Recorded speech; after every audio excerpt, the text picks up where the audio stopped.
The letters are capital. That's how corporations are written out. Your people are a corporation, and what you produce is people and work labor. Everybody is a energy source that the top is sucking out the energy from to build whatever they're building. Actually, like how nature, it's like it's a pyramid, and the lowest brick on the pyramid is I forgot how you call those, but those one-celled organisms in the ocean, amoeba. No, not amoeba. I'm sorry, it's called something else. They're little plants, microscopic plants in the ocean, and they basically seem like they're microscopic, but they make up the ocean, and that's the bottom of the pyramid. So we may look like we're microscopic, but we're the ones that are building their system, and they do us to like compromising with us. It's like a a psychological game of will, and it's not, as I said earlier. As I always say, it's not checkers, it's chess, and they're hitting us from different angles, and everything they do is the opposite of what they say it is. So basically, there's another interesting thing that that I've heard before, that a captain is called a captain because he's holding the capital of whatever vessel is carrying, a ship. And when that ship hits the dock, it gets a certificate of manifestation. That means that it wasn't there. Now it's at that hospital area where that ship is welcome. And basically, it kind of goes together with what happens in the hospital when you're born, and you come out your mother's birth canal, and you get a certificate of a birth certificate signed by the doc, and it's very similar to how products are handled, people are handled. That's basically going back to what I was talking about earlier. Yeah. Is this just, if you're going to talk, take the mic? Yeah, but it just sounds better. Okay. Yeah. Here. All right. This is kind of strange because to me this is such an important topic.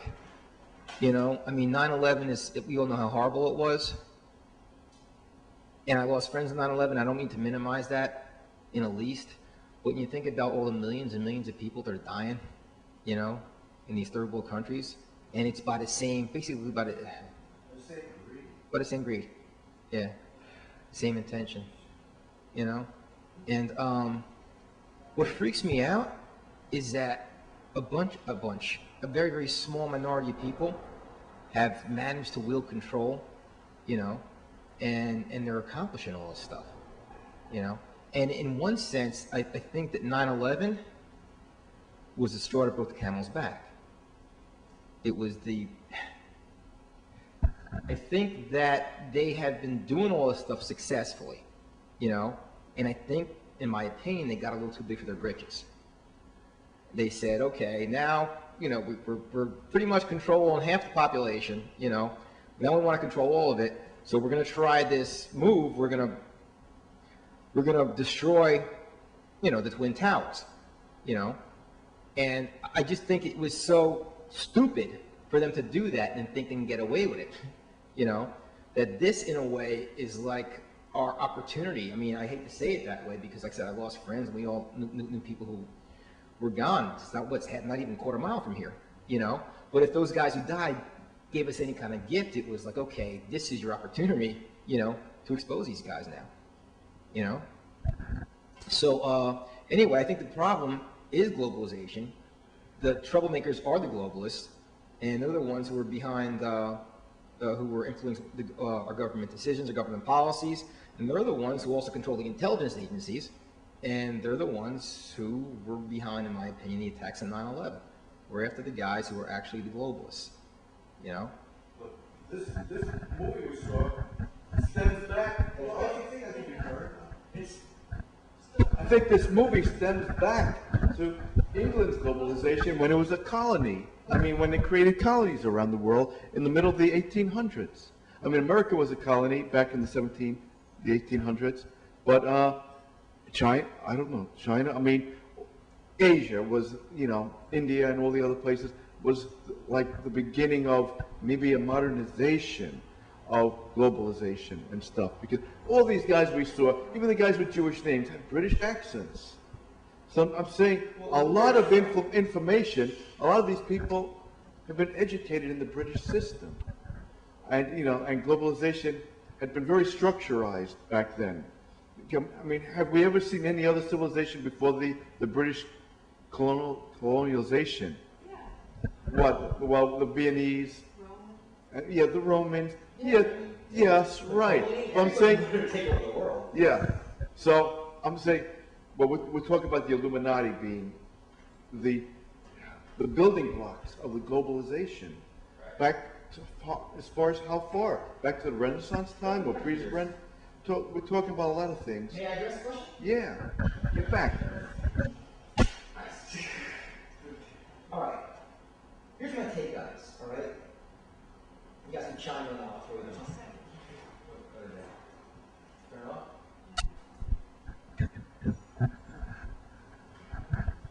All right. Yeah, you can go back, and this is one of the presentation I did in Arizona. You can go back to the Masons, you can go back to the Knights Templar, you can go back to the Babylonians, okay, as far as a power structure that's trying to, take over everything. In a way, it's just human instinct. But I think right now is our chance to effect a real change with that, I also think it's necessary, because if we don't do it, we're just all screwed. That's the point of evil. There really is no evil. Any situation, no matter what it is. Any bad situation, no matter what it is good. 9/11 made us all question ourselves, wake up. If a person is a drug addict, he could learn not to be a drug addict. He could be strong and help other people. Like even there's so many things, so many bad situations that are really good because everything comes from life, which is good, So. Who got me? Like that. Okay, so here's a story. The reason I think and I feel very, very positive that we are going to succeed in our resistance, I do, very, very positive, is that these guys have almost been, Aaron Russo gave a good example of the frog. You put a frog in a pot of cold water, and he's comfy, and you turn the heat up a little by little bit, and he doesn't know, but sooner or later it'll be boiling, And this is what these guys did to us. Basically, they got their tentacles in behind the governments and behind the decisions that affect policy, little by little, got control over the politicians, got control over the media, little by little, to a point where the people in our country, and most of the civilized countries, don't even understand that this stuff is happening. It's being closed off to them, In one of the Pinky cartoons I saw, there was a great line that says, "A fish doesn't see water," So just like the people in our country don't even see what's going on all around them because they're conditioned not to see it, okay? But I guess by the same token, one of their Achilles heels of the power elite is their stealth. They've been sneaking this stuff up on everybody little by little, mostly by manipulation, by hypnosis, and by controlling the media, and mind control to a degree over us. The owl. Yeah. It means stealth. At night, it sees stuff and it keeps quiet. Like the Illuminati owl. In general, like an owl, they use basic symbology. Like an owl is not bad, but just because it symbolizes stealth and silence, just because it symbolizes silence, and they use it as silence, but it's not evil. Okay.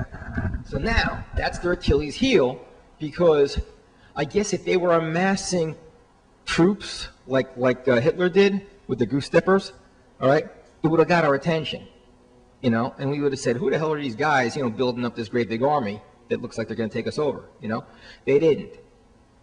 They decided not to build an army, and they decided to control us in other ways, But now 9/11 happened. It's making us all question, and it's making us all see these things about globalization, about the power elite, and about these very, very few people like the David Rockefellers and the Rothschilds and all these, the royal families, who are basically pulling the strings. And I think their Achilles heel is the fact they have not built up their own army to suppress us. They use our armies and our police force against us, okay?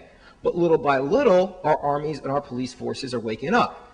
Who's been watching Blogger lately, past 3-4 days? Anybody? Okay. There's a story on this guy called Johnny Wave. He's a Marine. He's a 9/11 Truth Marine who's been protesting, I think was it in Virginia or somewhere? I remember it was in Los Angeles. I forget. But anyway, he just like we do at Ground Zero, bunch of guys with a sign, 9/11 was an inside job. This guy's holding up 9/11 was an inside job sign in dress blues. What blues? His uniform? Yeah. Yeah. And that's catching. He got a dishonorable discharge about it. But from what I read, even the colonel who gave him the discharge said, you know, you're an outstanding young man. You know? So, yeah. One thing that concerned me a little bit about this movie was the guy at the beginning, George Montbiot. Well, he was on Amy Goodman the day after I had the Internet Skeptic. I don't know, did any of you get the mailing that there was a meeting on 43rd, West 44th by 5th Avenue? I really had hoped that when I asked Luke to speak that we would have access to the email list. But in any case, not one person besides Luke showed up out of a supposed list of 2,000. But in any case, I really want you guys, particularly you young ones, to be very savvy and very educated to what's going on, because there's many levels and information and disinformation on the disinformation. But one thing I can say is that this global warming, if you can start to exercise your brain to figure out what's happening, having exercised it in one direction, you can start to figure out in another direction what's going on. Now this guy, George Montbiot, clearly, when he was on Amy Goodman, it was just hype, and you never got a chance. You heard that he wrote a book with minute detail about the science that proved global warming. But in the entire hour, you couldn't get anything. I wanted to sink my teeth into, because the man that I brought, that I prayed for, that I went out to Ohio to check out his talk before I invited him to come to New York, gives a very meticulous presentation that CO2 is 0.0038% of 1% of the entire atmosphere. And yet they're saying that this carbon, which is part of life, is a pollution and it's killing us. The implications are tremendous. So when I see this guy starting off this thing, it starts to make me suspicious, because I call into Amy Goodman's, and this also is on the heels of a Senate committee meeting saying, starting to question the global warming, as they should, and it looks like scientists are starting to stream forward and say, yes, it is a bunch of nonsense. So that you see Amy Goodman coming up at the liberal left is clearly a disinformation strategy. Because when I tried to call up, I couldn't get through, and I wanted to call to invite the guy to come down and be on our panel at Public Access MNN, which is something that we should not be ashamed of, that it's any less, because Ugly George left, but you know, he was doing sort of semi-porn stuff, but he found the Nelson semi-porn, but he found through the Nelson ratings that he was absolutely creaming all the other stations. So they kicked him off, and then later on Sex and the City starts to do the stuff that he was doing. But the point is, you're not told how powerful the public access is. So I didn't feel any shame to try to get a hold of this guy, sit him there and the Internet Skeptic says he will debate anybody, and he invites the people at the Bird Polar Studies, who Al Gore is citing, to just address what these issues are. So I'm only saying as a warning, because this man, when I tried to call up, all they want is your money. You can't call up and ask a question. And I wanted to come to this 9/11 group because I felt this would be a place where you could speak. You wouldn't feel intimidated to ask about planes or no planes or exotic weapons. I went in and talked to a childhood friend who teaches astrophysics. They use energy beams all the time. So why should there be an intimidation in a group that's trying to figure out 9/11. That's all I'm saying. I think we should exert ourselves to study, and not just say Illuminati, because you may be in a party with the Illuminati, so you want to know what to say. The global warming thing is, you know, it's funny. We tackled a couple these meetings we've been having. You know.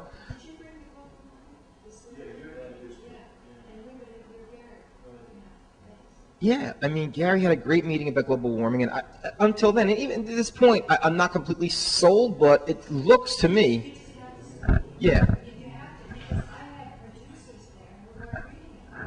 I mean, finally I told one vegetarian, she's pushing being a vegetarian, and I said, you know, this isn't a place to be to stand on a platform and push an agenda. He spent 2 hours listening to your communists, and then Joe Friendly's talking about Cuba and things. I said, now you say you heard him on YouTube. How much CO2 is in the environment, in the atmosphere? She said 60%. So that means that's the indoctrination that the left is having, the liberals are having. That's why I'm saying in the same way, I would want, you know, it may well be worse in Indonesia, but I'm just saying, know exactly what's happening, because the global warming guy said this is a policy of genocide. And the liberals aren't seeing that. They say cut back and get good fuel efficiency, but they're not seeing this is genocidal. And he says he's a Republican, he's a capitalist, he believes in the free market. You know, you see him and Joe on that, but the science isn't adding up. And he said you can have a Lenin in one day and then you've got a Stalin the next day, and the global warming thing could be a feature for genocide. Okay, here's a story, and we'll wrap this up in about 5 minutes because, you know, it won't take too long, but we had a presentation about the global warming swindle. Okay, very effective. Gary did.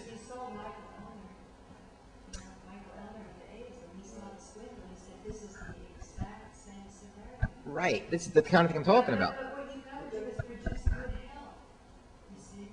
Right, but You can't be sitting there praising yourself because the group isn't as dynamic as it should be. oh, I'm not praising myself. I'm talking about the point. What you're talking about, they're an Achilles heel. So far they're winning unless we're thinking, exercising, and really knowing what happened. Don't say you're not sold on it. That'll exert yourself.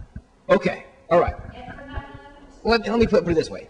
I didn't study enough to be an expert on it. Scientists, I mean, there's too many unknowns still, I think. You know, I mean, what do we know? We don't, like, we're finding out slowly new information on what's going on with the world, with the earth, and the burning up, and the, you know, whether we're causing it and stuff like that. But I think we're just making it worse by, you know, having all these fucking gas guzzlers, you know, and continue to pollute. And thing is, of course, like you, that's the, well, no, but I'm not saying it is. I'm just saying it makes it worse, doesn't it? It just makes it worse. No. no, there's other things. Look at, Yeah, I'm saying this. There's toxic dumps, people have cancer, there's fluoride, there's definitely other things, but if a doctor doesn't diagnose the patient right, you're not going to give the right medicine. It's like if a patient comes in with a brain tumor, you're not going to say take an aspirin.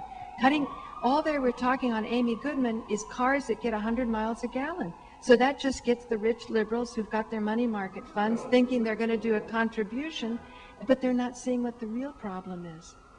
You know, do you know how much? Look at. Yes, you can know. Don't sit there and say you can't know. You can know. We can know. We are a group. We can put together. We can know. Look at. Do you know the global warming studies, how much they're funded? $250 million, and it didn't work right, and the guy brags the study still isn't showing that CO2 is the problem. He gets another $500 million. So you're up to almost $1 billion in studies. Now, you know from the thug mentality of the false flag terrorism, where's that money going? It's to intimidate the experts that everyone defers to say this is how it is. I had in my apartment a Yale graduate, a PhD from University of Pennsylvania in physics, and he couldn't answer the internet skeptic, and he kept deferring to websites. And I said, I want to make good public access TV, show people that they can think by starting to think yourself. Just connect with what he's putting on the table and answer. So if you've got a PhD in physics who feels not qualified, he's feeling not qualified, I'm saying you can know. Don't say you're not a PhD. The PhD is... You think to study, to get into it. I know, but you see, we're doing it in our small little minds, I suppose. Because We have perfect minds. Yeah, but... You know what? The PhD is more indoctrinated than you are. Yeah, but we do tend to listen to well-spoken other people, like in British accents. You have a nice shirt on. Yeah, what I'm saying is, I don't know what to believe, but I'm saying I want to listen, and I want to ask questions. I don't want to be sold on anything. Yeah, we're in the right place to ask questions, but sometimes we can ask questions forever and not get anywhere. There you go. Sure. I do see a connection, between carbon tax and globalization and, that type of stuff. To get back to 9/11 and globalization, who are the key players that connect 9/11 and globalization? I've heard David Rockefeller and, some of these people. I'm just still, I'm still learning about this whole type of stuff. And just to make it clear, basic facts, what are the real connections between globalization and 9/11, the so-called, fingerprints, how are the fingerprints of globalization on 9/11? And, just a question. Let me tackle it and I'll give it to Gary, okay? First up, there's a couple key things you have to realize when you're tackling the question of 9/11, okay? People blame Bush and Cheney, but, we had false flag events under Clinton as well. Oklahoma City, Waco, 93 WTC, okay? Power structure's got to be honest to government, okay? If you're looking for the power structure beyond the government, then you get into organizations like Council on Foreign Relations, Trilateral Commission, because their members are all throughout the government, about the media, the military, and so on, okay? Dig a little further, and you come upon the Federal Reserve, okay? I don't know what you know about the Federal Reserve Bank, but it's a private corporation. It's not a government agency, okay? Basically, we have these very elite bankers, and some of them are international, in Europe and so on, and they print our money, and they lend back to us with interest, so slowly they're getting all our wealth, okay? Let's go look for the common denominators, okay? Who were the bankers in the Council on Foreign Relations? Well, the Rockefellers, okay? We talked about David Rockefeller. There was just a citizens grand jury out in San Diego. It completed like 2 days ago, where they indicted David Rockefeller for crimes of 9/11. They tied it in different ways, believe it or not. Yeah. But Tom, what do you think about what Webster said? That takes you into a desert. Where do you go? What do you get from that? Well, if you can refine what Luke did with the Brzezinski thing, when you interact with these people, otherwise we'll just sit here huddling in this little group. I love Webster. I got my own mind, okay? No, but what I'm saying is, what about being at a party with Rockefeller? What are you going to say to him? If you sit here and just gripe all the time, imagine in his shoes, being in his shoes. If I may. How are you going to change it? I was answering a question. Thank you for the question, okay? In my mind, I'm not griping. In my mind, I'm exposing, okay? To who? We're answering the question right here, number one, and whoever might be watching this show, okay? When you look at the banking industry and the Federal Reserve Bank, okay, what they do, and the central banks of all the world are kind of connected, what they do is they deposit your money with an organization called the Bank of International Settlements in Switzerland. Okay? There's a place called the Bank of International Settlements in Switzerland that gets all the money from all the central banks around the world, all right? Now, when you look at globalization, the Bank of International Settlements in Switzerland is also a key player. What happens is when the World Bank finds that, let's say, Tanzania needs a loan, okay, the Bank of International Settlements gives them a bridge loan real quick. A bridge loan means that they give them the $6 billion or whatever it is until the IMF can take our tax money, and give it to them, to Tanzania, all right? Then they use the IMF loan to pay back the Bank of International Settlements in Switzerland, all right? So I'm saying that there's a overlap here. The player who's involved in both globalization, and the Federal Reserve banking system is the Bank of International Settlements, okay?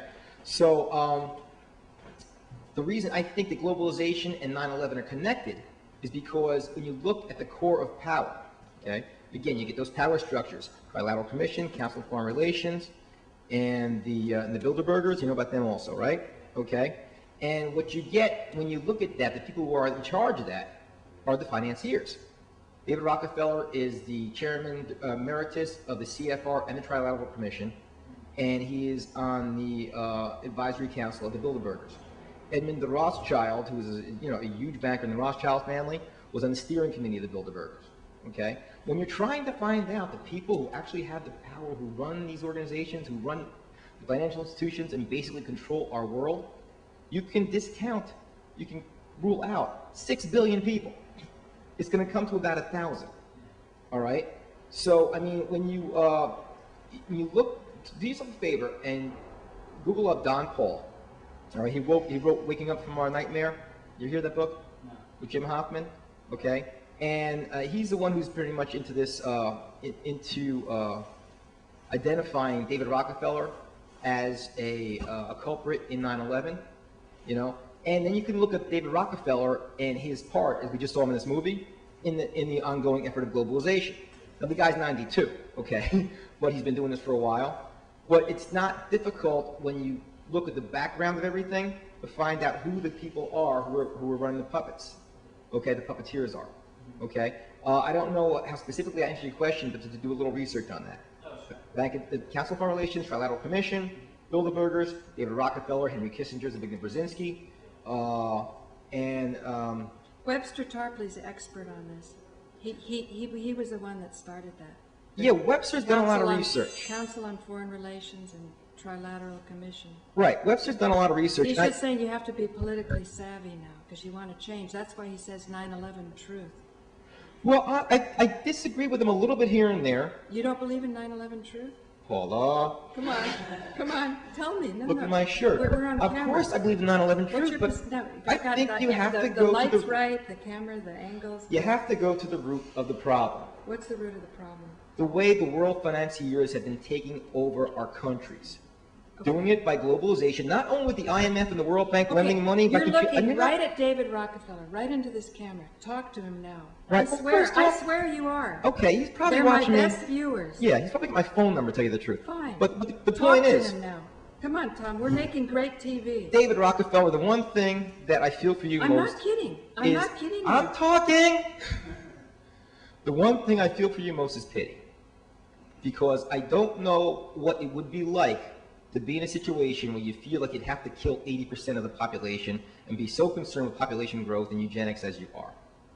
For most people, they go through their lives wondering, where the next meal is going to come from. You've been gifted, you've had all this money, all this time. It seems like it doesn't satisfy you and your rich cronies like the Rothschilds and the royal families. Okay? In a way, you guys are poorer than we will ever be, and I pity you for that. And if you can somehow... Tom, do you think this is going to make a difference? You asked me to speak from my heart. That's what I'm doing. You sound- Please don't argue it with doesn't- me it when I'm doesn't appealing sound- to David Rockefeller. It sounds like a joke. Huh? I don't care what it sounds like, Paul. You know something? My buddy Luke is getting death threats. Okay? He's getting death threats for the That's what I'm stuff saying. he's been Tell doing. him that. Come on, now Paul, we're getting good. Tell if him you don't about let me Luke. talk, I'm going to hold my breath Tell till I him turn about blue. Luke. Okay? Tell him about Luke. Okay. My buddy Luke. Tell him about how that feels. That's Would scary. you please? Huh? Come Did on. you ever see All in the Family? Stifle yourself, please. I'm dogging it. Oh, she didn't like that. I'm kidding. I don't care what you can think of me. I want good like TV. you immensely. Would you I just don't care. chill? I want good TV. All right. My buddy Luke is getting death threats for some of the stuff that he's been doing, one of which is but confronting Zbigniew Brzezinski directly and calling him a New World Order scum. And Luke and I have been doing things right in the front of the Still Racine building, which got us a lot of attention as well. Okay? My point is that he's getting death threats. I'm sure they know who I am, and mine might be next on their calendar, as far as who's next to go. So in all respect to you, Paul, and I do like you immensely. Forget me, David. In all respect to you, I am talking and I'm saying what I feel right now from my heart. Whether people who are listening to it, besides you, David Rockefeller, think that it's effective, I don't care, because I know my next statement may be my last. So in my opinion, I'm addressing you as a human being. Gandhi was concerned with the spiritual experience of his adversary. I think that inside you is an innocent human being who was just raised wrong or something. God knows, your father and your grandfather are a little crazy. Okay? So my point is, take this last 2 years of your life, wherever the hell it is, you're 92 years old, find what it means to have kindness. Find what it means to feel something for others, you know? Because if all you do is feel hatred, that hatred that you feel that for yourself. And you're just projecting it upon everybody else, okay? I think the world is turning right now because I think people in general are finding more love within themselves, are finding what it means to be human inside. And maybe they're doing this because you challenge them with your policies of globalization, of genocide, okay? We care about each other. If you could find it in your heart to care about us, we may just find it in our heart to forgive you. But you gotta start. I don't know what to say. Good. Anybody else? Yes, yeah, I was just trying to say earlier that we're just in the information stage right now. A little farther. Yeah. We're in the information stage right now. It's not about really taking physical action or having a straight-out revolution, which I think will even benefit the globalists, and that's why I even think 9/11 could be a setup to create disorder and get us another way. And basically, the whole point of everything what we're doing is just slowly, just how they're doing it slowly, boiling the frog and creating a community where we don't have to pay taxes, we support each other, and just starting a government all by ourselves and just having a support structure like that. But it just takes time, and it takes, I don't know, patience, and just we're still at a earlier stage, I see, to really physically do anything. And as Tom talking to David Rockefeller has no feelings, and he really wouldn't really care what Tom has to say, and he just looks at us as weak people who have feelings and could be easily manipulated. That's why they do practice their satanic cold religion, and that's what it's about. So You don't want to convince them otherwise? convince them otherwise? You can't convince somebody that, I mean, you could lead a camel to water, you know, but you can't really make the camel drink the water. So Rockefeller, I think, is no different than, I mean, somebody that's been bred up to think their blood is superior than other blood, and his beliefs go back to even him thinking, I mean, basically the royal family's thinking that they're the warlocks from Atlantis that are destined to do the same thing they did with Atlantis. That's basically What do you think about what he said? What's your name? Oh, yeah. Do you have any thoughts on this? I'd love to. Can you throw that mic to him? I don't really have much to say. I mean, what do you think about what he's just said? Do you think David Rockefeller just Well, he's thinks 92. he's royalty? He is 92 years old, and it is true that people who have lived their lives this one single way, it's hard for them to change. And I guess if we look forward to his upcoming death, so there's still people that, you know, his children and stuff who are ready to step in. But I don't think that's what Tom meant. You don't want him to die, do you? No, I actually believe in the redemption of all humans.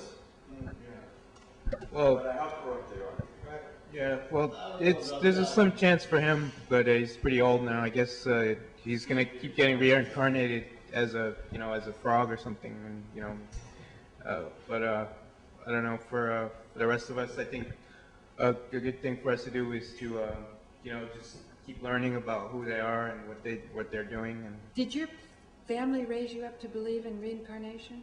no, I was kind of joking. I don't really know if reincarnation is real, but I do know that he's not going to die and go to heaven. If anything, he's going to go to hell.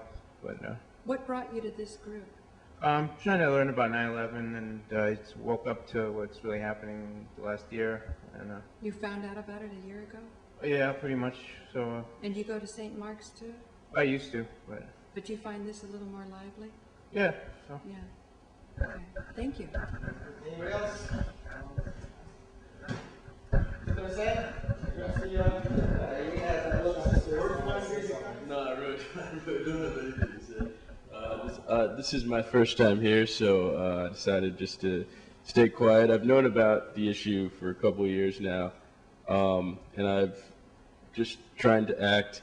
As far as Rockefeller goes, and as far as all of it goes, I really just think that there is a basic goodness in everyone, and I think that it's just at this point, people can't imagine how such evil could happen, and it's more Machiavellian from my point of view. It's more just I don't think these people, I think they see a greater good, and they're really smart people. And I don't mean to give them the benefit of the doubt so much, but like, I think they see a greater good, and I think, you know, there's a lot more complicated things going on. And so that's why I don't really want to attack any of them personally, you know what I mean?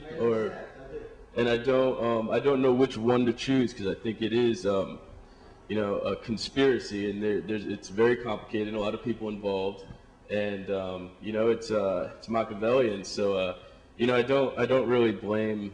I don't really want to point fingers. I just kind of, for me, it's just I just want the truth to come out, or you know, whatever it may be.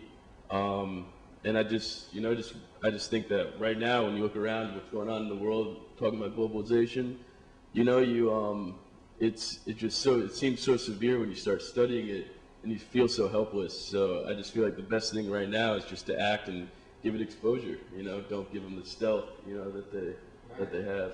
You know.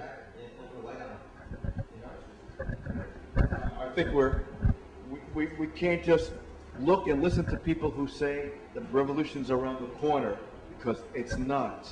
You look at the common people around the streets, they don't give a goddamn what's being made in China and what exploitations companies are putting on these people around the world. They just want to continue their pleasure. You know, and a lot of people have died, and we don't want to see many of our friends die. Come on, George, it's hard for you. No, it is. Good. But I'm saying, Great. Come on, Tom, just wrap it up. Okay. Not accept. Look, what I was trying to say before about the presentation we've been having, I know you think it's not dynamic when you have a handful of people, but what did Margaret Mead say? Never doubt that a small group of dedicated people can change the world, because in reality, that's all that ever really has. Okay? So presentations on the AIDS presentation, which is AIDS a hoax?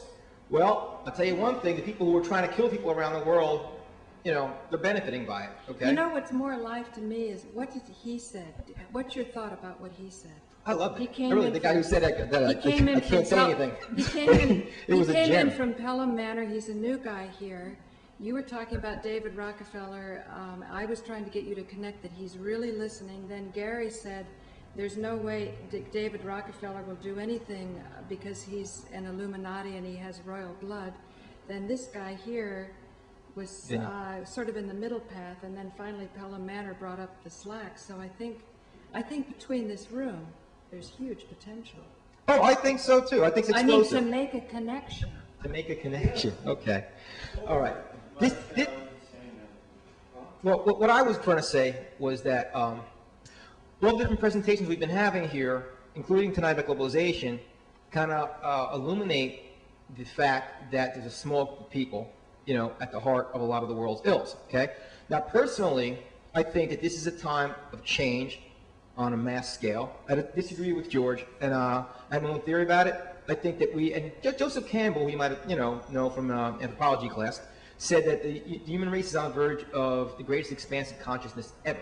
And I think that's what we are. These are just blah, blah, blah. I want to know, you said something different than him. How do you feel about what he said? Don't just say it's good. Tell me what he said about David Rockefeller versus what Well, you he was saying, I don't want to pick names out, okay? I don't mind picking a name out like David Rockefeller if I'm going to say something like, I believe in the quality of your redemptiveness, okay? Fine, I understand you and others like you are doing these things, okay? I think now is a time for you, and you know, not only you, but your lieutenants and people who employ your policies, people who are listening to this conversation right now, the CIA or God knows what, you know, your generals and your lieutenants, they can take this time right now and say, I don't want to follow those steps anymore. Okay, do you have anything to address to that? Are you going to come back? Did you learn something here? Was this a beneficial? Question or your ideas. Maybe we didn't get it too well. Well, really, I just think when you look at these people who are involved with this, the Illuminati and Skull and Bones and things like that, yeah, they have tons of money, and they come into wealthy families and they grow up going to the best schools in the country, if not the world, all the way through high school, all the way through college and university. And I think that my minute glimpses of that world, the extreme top, the extreme rich that I've seen, it's really I've been exposed to it, and it was really enlightening. How they see the world, how they view the world, how they see people, and how they see that just little things like if they waited an hour, how many more people would have died in 9/11, or why they chose the World Trade Center instead of Grand Central, because at that time Grand Central, that's where everybody was, on their way to 9/11, just before 9 o'clock, So I mean, I just always look at all the, just everything, and I just really, I've always believed in a basic goodness in everyone, and I think that when people act and people do things, all the way down to some of the most evil men in the world, it's nobody really believes that they deserve, to burn in hell for eternity for what they did while they're here. In their minds, they can always find some sort of justification. So for me, it's just at this point, for me, I mean, I just don't want to I don't know how to explain it. I just don't want to fight anymore. I just want to just let it just, get exposure. And I think when people get exposed to what's really going on, the basic goodness of just the human compassion has always seemed to prevail before. And I think that it will again. Where'd you get your knowledge? You read books? Which books did you read? My knowledge concerning this or Yeah, concerning 9/11. 9/11, really a lot of internet stuff. I've read, Noam Chomsky here and there, but mainly through internet, which is admittedly not the best, source. But I've read other political books. Okay. But I took a different route because I got very worked up in politics and took a different route and just worked on, inner peace, I guess you can say. Okay. Thank you. Okay, I sense we're supposed to wrap it up, right? Yeah, about David Rockefeller, he said is seen a bigger good in this, basically all throughout the centuries, every civilization in their beliefs, they always had a figure called the trickster.